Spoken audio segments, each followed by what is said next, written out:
The Bible says that Jesus was in town. And he must have caused a scene, because as he was there, the multitudes came and they pressed him. They were there just to get a touch of Jesus. They were all there. But while that was happening and everybody that was there following, wanting to see Jesus, wanting to get a miracle done, wanting to have something done in their lives because they knew that this Jesus was the miracle worker, the Bible says that at the same time while that was happening, Simon Peter wasn't pressing towards Jesus. He came back from fishing. He was washing his nets. He was disappointed because he got nothing. He didn't catch any fish. I love fishing. I like to catch fish when I go fishing. What stood out to me is that Peter wasn't there to see Jesus. Peter wasn't there to get a miracle. Peter wasn't there because he felt, I want to get as much as everybody else of Jesus. As a matter of fact, when Jesus was there, Jesus reached out to Peter. He said, let me use your boat. I wonder how Peter felt when Jesus spoke to him. You're speaking to me? I mean, these people have come for you. I've just been out fishing all day, all night, and I've got nothing, and I'm tired, and I'm worn out. But Jesus, you want to give me some attention? Everybody else came here to touch you, but you're not touching them. You're calling out to Peter.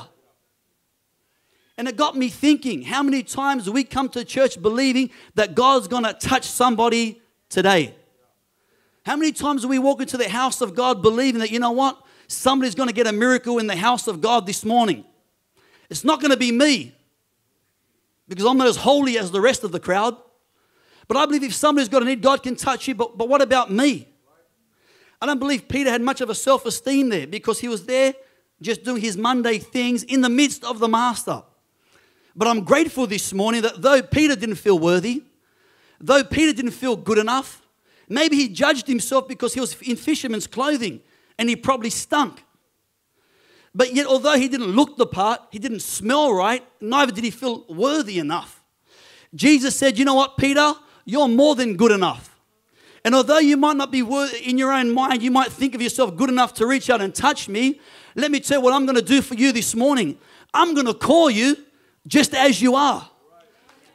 You read the rest of the scriptures. The Bible says that Jesus said to leave your needs, come and follow me, because I'm going to make you a fisher of men.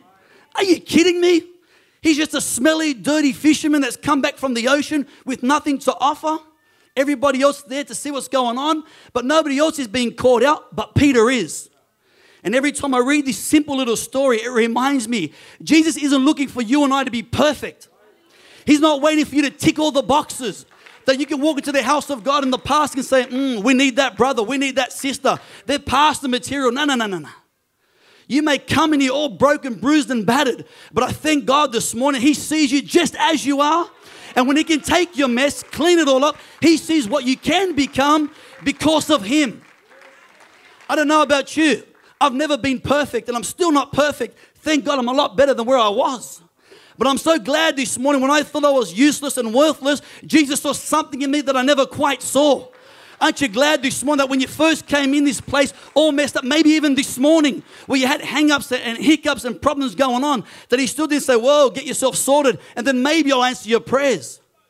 It didn't work out like that. He saw you when you were broken. He saw you when you felt hopeless. When the world spoke down at you, made you feel that you were worthless and had no place in society. And He reached there and said, you know what? That's my son. That's my daughter. Look at what I'm going to do to this person. Watch what happens when I get a hold of a life that's all ripped up and battered, and see what God can do.